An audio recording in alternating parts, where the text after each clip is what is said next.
Welcome everybody to the webinar, Being an Effective Collaboration Partner. This is the first in a series of two webinars. The other one is called Making Your Collaboration Work. I'd just like to start by introducing ourselves. It's Heather Graham and Linda Mollenhauer. We're both consultants who have worked with a very wide range of funders and associations, organizations, and collaborations within the sector to build their capacity to work collaboratively. We've provided lots of workshops and webinars with individual organizations and with partners trying to come together. And we've also worked with Ontario Trillium Foundation to write a paper called Strengthening Collaboration in the Not-for-Profit Sector, and it contains some recommendations in it about how OTF can be a better collaborative partner. You can actually go to their site and find the information, find that paper. We've also worked with the Ontario Community Support Association very recently on a free interactive online resource called Collaboration Coach, and we're going to talk some more about that in this webinar, but it has all kinds of resources and tools that can help you be a better collaborative partner. So we're going to get started on today's webinar, which focuses on being an effective collaboration partner. So we just want to begin by making sure that you're in the right workshop, and to see if any of this sounds familiar to you in terms of your own collaborations and partnership. Some days I feel all we do is participate in roundtables, partnerships, and other collaborations. Another that may resonate with you is, even though we have a lot of collaborative partners, not all our collaborations have a direct value to us. Or we know we should do more collaboration, but we're not sure how or where. So any of these sounding familiar to you, you're in the right workshop. Here's some more. We have a number of partners, but I'm not sure they're the right ones. We have a lot of partners, but a few are carrying the biggest load of work. Or finally, I sometimes find my organization is not supporting me in our collaboration efforts. So if any of these sound familiar to you at all, then stick with us, and we're going to walk you through some helpful information that will address some of those issues. So we have three objectives today. The first is helping you to understand what to think about when you're assessing your own organizational readiness for collaboration. And this is important. Many of you will have done collaborations and partnerships for many years. And so this isn't sort of for any organization, because I don't think there are probably any of you out there that have never done collaboration in any way. But I think you're going to find when we talk about readiness that in fact there's some things you can go back and do that will help strengthen your organization to be even a better collaborative partner.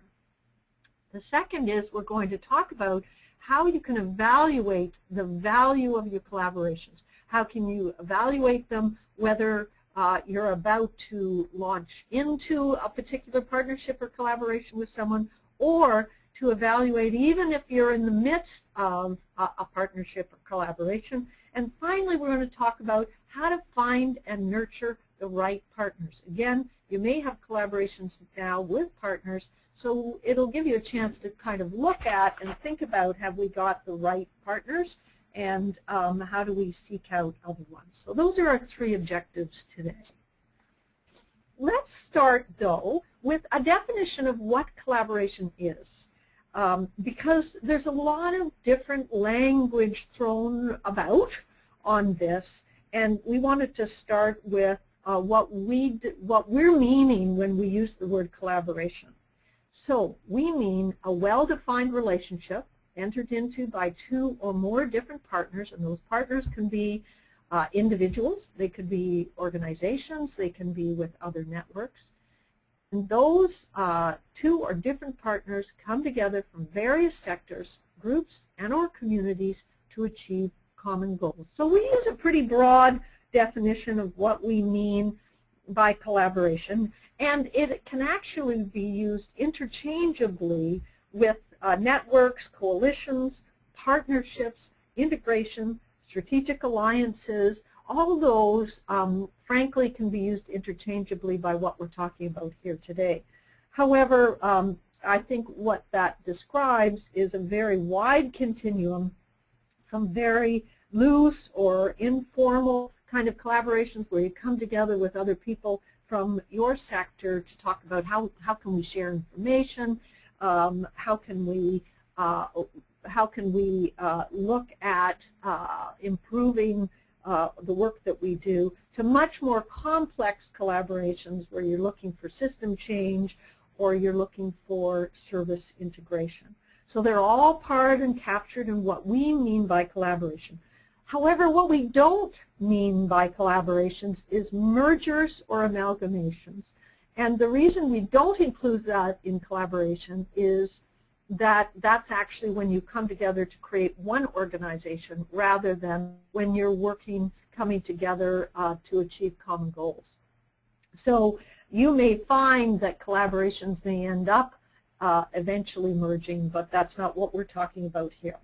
So we're going to start with the topic of readiness within your organization, and I'm going to talk about that in the context of looking within your own organization. So as I walk through these various descriptions of what needs to be in place for you to be a good collaborative partner, think about your own organization, think about yourself as a collaborative partner, and think about how you approach collaboration as a whole organization.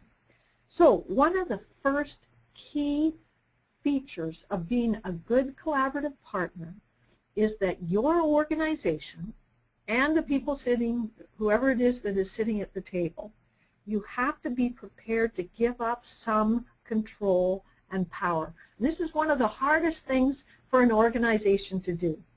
And so think about it in the sense that when you come to that collaborative table, and it may be with one other partner organization in the community, it may be with a number of collaborative partners from the community, you have to be ready to participate in shared decision making, in shared leadership and governance, and accountability. And we're going to talk some more about that.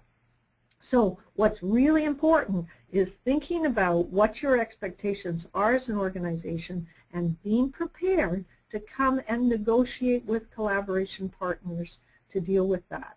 So that is a really important thing, to have that conversation in your organization. Even if you're in partnerships now, you need to come back and make sure that that's a really key piece. The second part is to deal with complex accountabilities. And so in dealing with complex accountabilities, you have to think about the accountability that you need to deliver as your organization with your own stakeholders and who you're accountable to and what their expectations and demands are going to be. But also think about you sitting at the table, whoever you are, whether you're the executive director, a board member, a volunteer, a frontline staff. Think about your own accountabilities and what that means in terms of sitting at that table. So you're going to have to be ready to juggle control and power, and you're going to have to be ready to deal with complex accountabilities and think about how that you will be open to thinking about different ways of working and doing things, and be ready to negotiate and sit down your own processes and policies and expectations and what that might mean. So that's a really important starting point to think about your own organization and to be sure that that staff person, whoever it is sitting at that table, has been given the authority to be there to make decisions. And we're going to talk some more about that as we go through.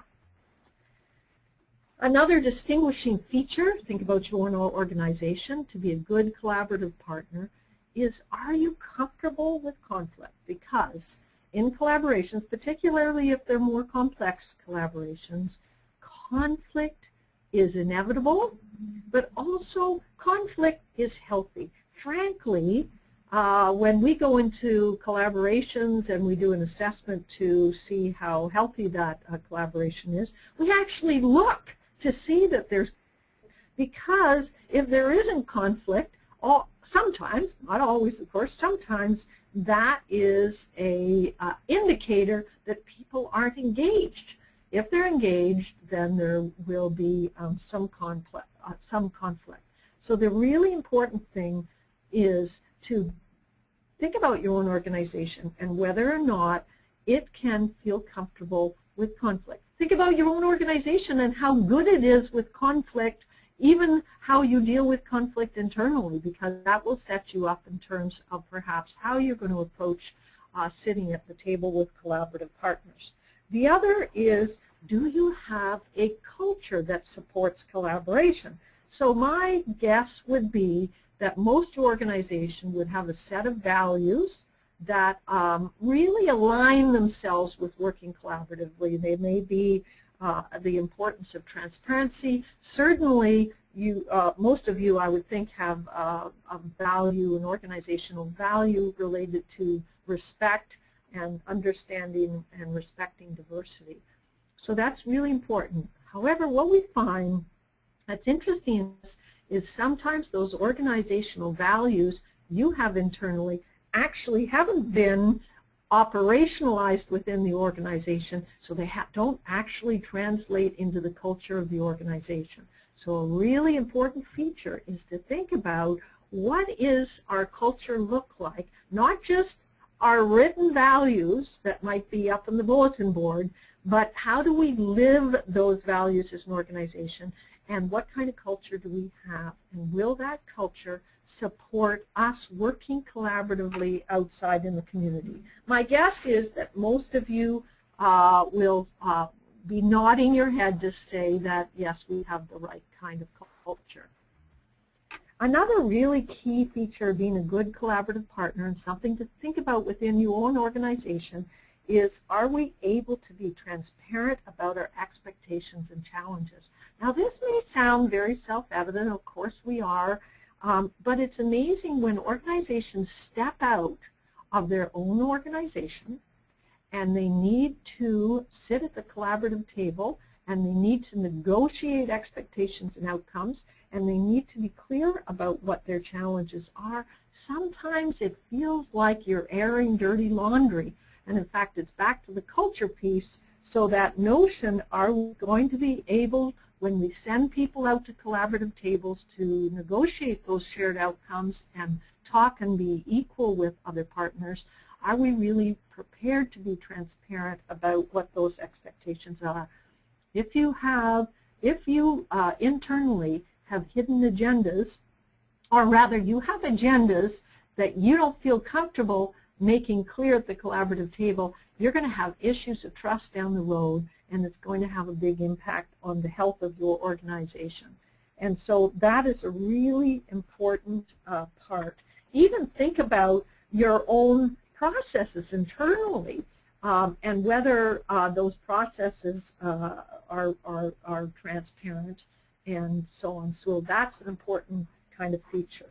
And the final really important feature of being a good collaborative partner is you're open to new ideas and ways of working. Now, you may be, as an individual, a very creative individual. You may be somebody who's very comfortable bringing new ideas and ways of working to the table, but you need, again, this is about going back into your own organization and thinking about whether that is encouraged within your organization, whether people are comfortable with that, because when you get to that collaborative table, you are going to have to be ready to adopt new ideas and ways of working because of the diversity of the kind of partners that are sitting around the table.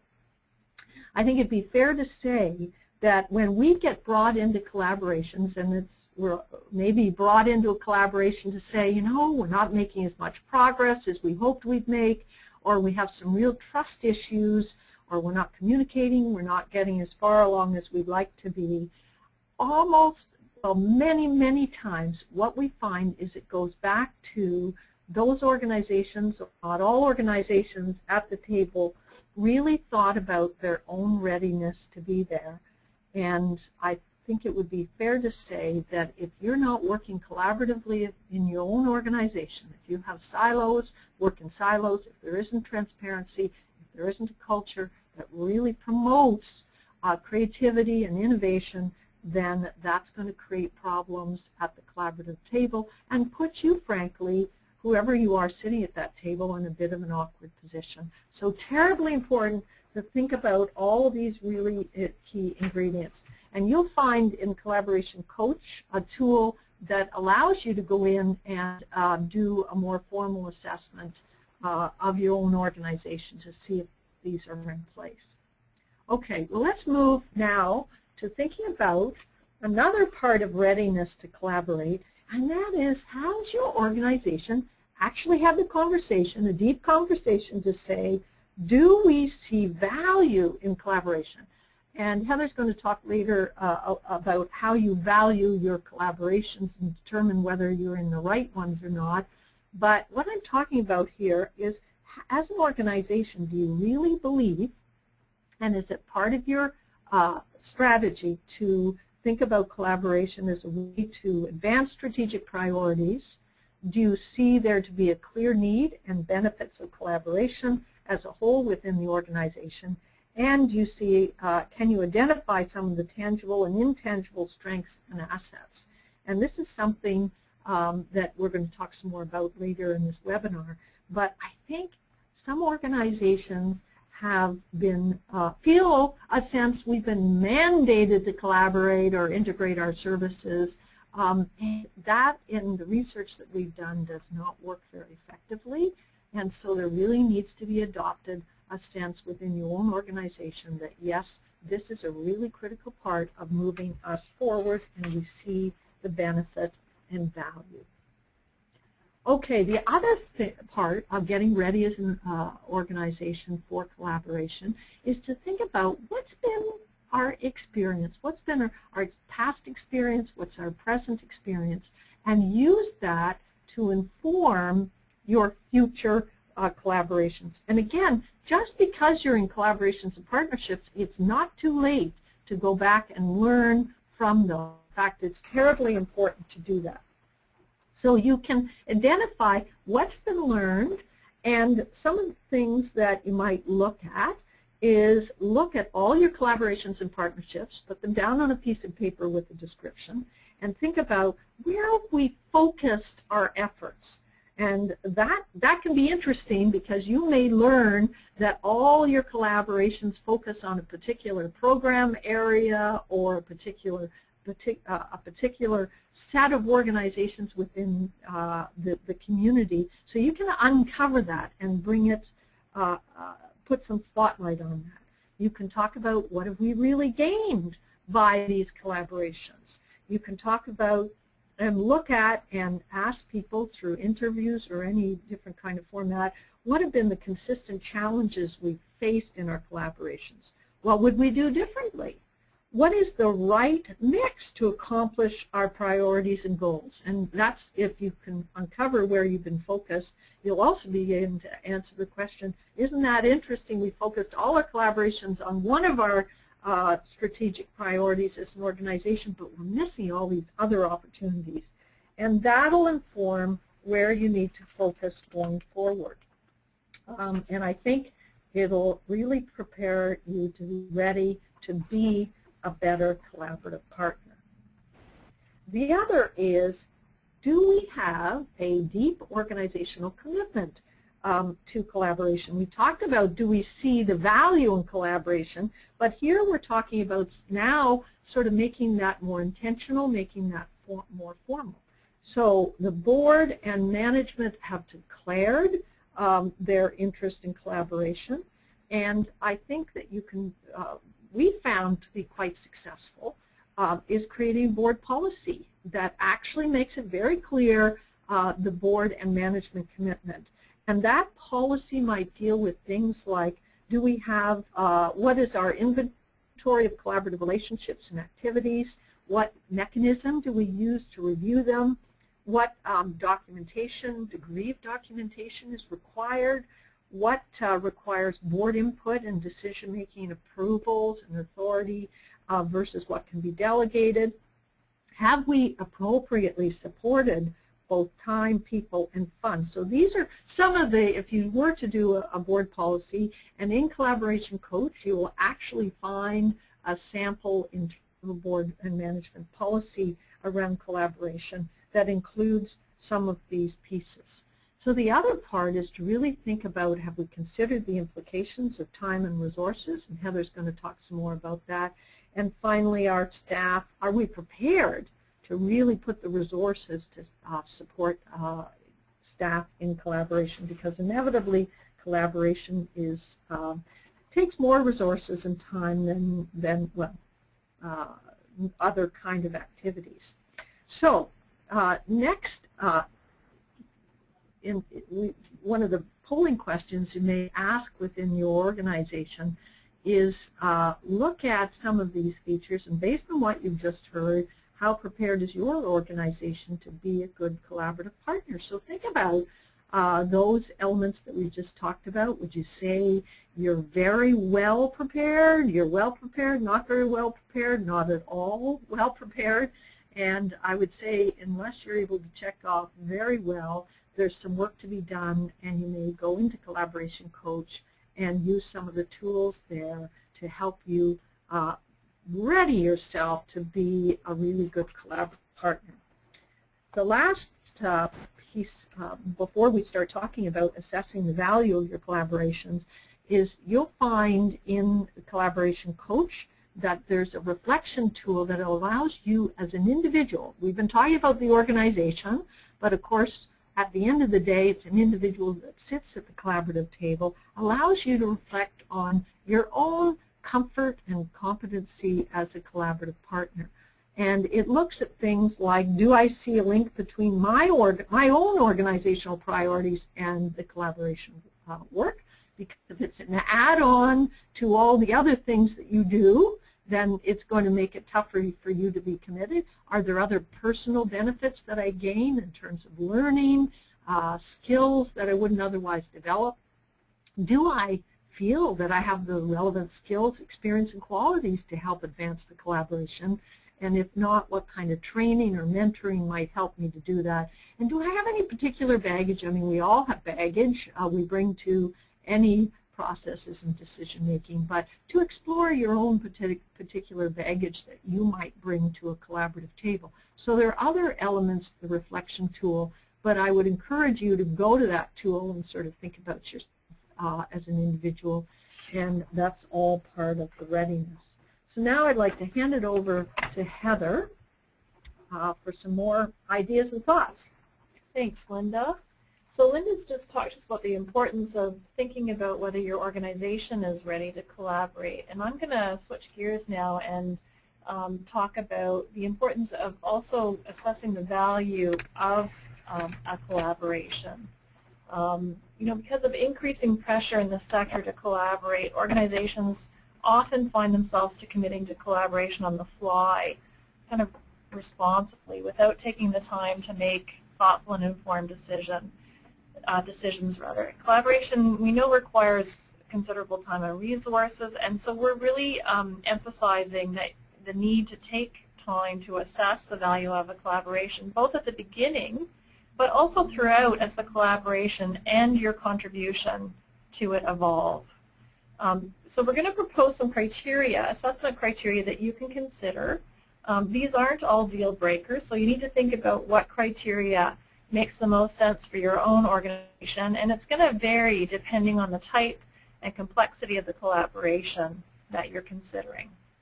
So some criteria to consider include checking in to be sure that the issues or opportunities at hand require a collaboration approach, and that it responds to a demonstrated need that hasn't already been met. Also ensure that the purpose has been clearly defined and understood by all partners. We're often surprised when we hear a collaboration has negotiated consensus around shared goals, and we come to the table and talk about what that looks like, often that's been interpreted in very different ways. So really check in here. Assess the fit with your own organization's mission, priorities, and brand to make sure that there's clear alignment between those of your organization and those of the collaboration. Consider whether there's trust and respect between partners. So at the beginning you can look at the reputation of potential partners, and throughout you can assess the degree to which there's open, honest, and transparent communication between partners, which really signal the degree of trust and respect. Be clear that what you gain from your involvement outweighs the real costs and potential risks. And look at this carefully and thoughtfully. Ensure that the role you intend to play is value added so that you're motivated to really make a commitment. Consider whether your own organization is able to bring the right capacities, resources, and commitment, and also assess what other partners can contribute that's meaningful. You want to make sure that you're not stepping into a collaboration or continuing with a collaboration where you are carrying most of the weight in terms of contributions. Look at whether organizational processes of various partners are aligned with your own. So for example, consider risk management, administrative systems, and communication. Ensure that the culture and values of partners in the collaboration don't compromise your own. And assess whether you have enough control over the fund's decisions and risks to satisfy what you know to be your own organization's needs and requirements. Consider potential positive or negative effects that the work of the collaboration may have on the business of your organization. So for instance, what are the implications if several partners come to the table and they're in the same business? Examine whether the current environment is conducive for the collaboration. So for instance, is the environment such externally that organizations are just trying to keep their doors open and they really don't have the capacity in the moment to effectively participate? Look at the priorities currently, or the emerging priorities of funders, to see if the work of the collaboration is valued as important within the sector. And assess the potential of the collaboration to sustain the impacts over time. Notice that we're putting emphasis on the sustainability of the impacts, which is different from sustaining the funding for the collaboration. So the polling question we suggest that you take back to your organization based on what you've just learned in the material covered is would you say that your current collaborations are the right choice? And so when you step back and look at those collaborations, would you say that all of them are, most are, some are, or not many? And then reflect on what that means about your current investments. Establishing a committed group of core partners who can share in mutually beneficial relationships and outcomes is critical. And it's important to think about this, again, both at the beginning but throughout the life cycle of the collaboration as it evolves.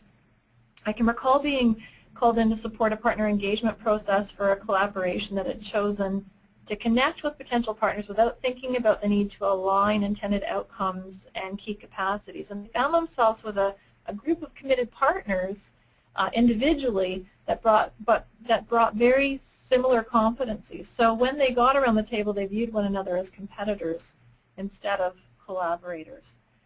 So when you're working through a process to identify the right partners, think about whether partners can commit to the identified mission and goals. Can they bring important capacities that align with the intended outcomes? Do they see themselves as collaborators versus competitors? Do they have a history of working well collaboratively? And do they have a good reputation with and connections to potential funders? So when you're connecting with identified partners to explore or confirm fit, consider the degree to which they're willing or able to commit to a shared purpose and outcomes, whether they can identify how they may benefit and what they can contribute, and can engage in an open and honest conversation about what the implications may be for their own organization. For instance, declaring motivations, potential barriers, and expectations.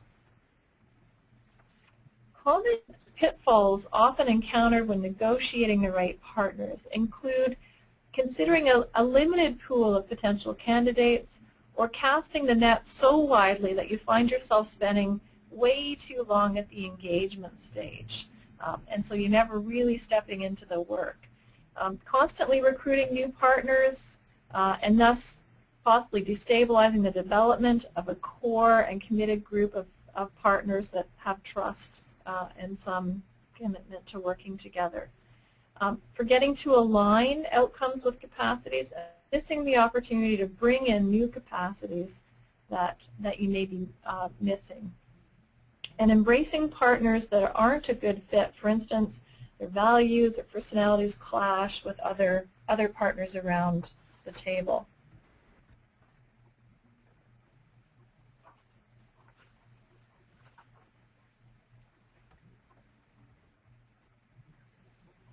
Successful collaborations are about people and relationships, so remember to invest in nurturing the right partners by continuously renewing the partners' capacities and contributions as the collaboration evolves, balancing the needs of your organization with what is best for the collaboration, fully engaging all the partners in meaningful ways, and setting clear expectations, roles, responsibilities so that there isn't any confusion about who does what.